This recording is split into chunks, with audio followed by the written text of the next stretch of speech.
we're talking about 5 guns, up to 20 bullets, a massive shootout on a quiet Toronto residential street. 1 man dead, just sitting there in his car, and the other 4, at least 4, take off. Now, this is the 89th homicide in Toronto for 2018, and they're worried that there could be more. I thought it was a firecracker or something, you know, but I hear bang, bang, bang, bang, and then another couple of shots, bigger like, and then that's it. And then I see the police coming around here and there, ambulance and everything else. The Toronto Police Service Communications Centre received several 911 calls regarding sounds of gunshots called in the area of Ann Arbor Road and Lovilla Boulevard in the City of Toronto.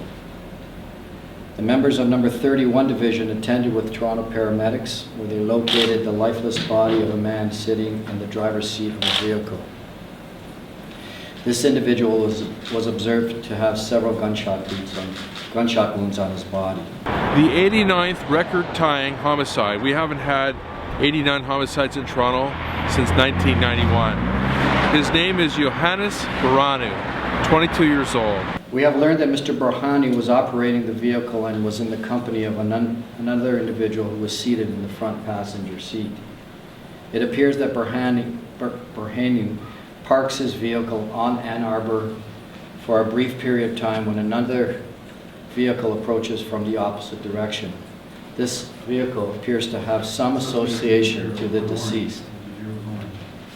Very shortly after this, a third unknown vehicle approaches the deceased and stops his vehicle beside the driver's side of the deceased vehicle. The occupant or occupants of this unknown vehicle then commence shooting Mr. Barhani as he sat in his car.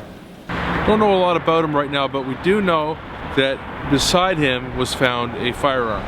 There's 4 other firearms involved in this shootout. But you know what? 89 homicides means the next one is 90. The very next homicide will be the record, and it'll be an area that Toronto has never been before. 90 homicides. For the Toronto Sun, I'm Joe Warmington.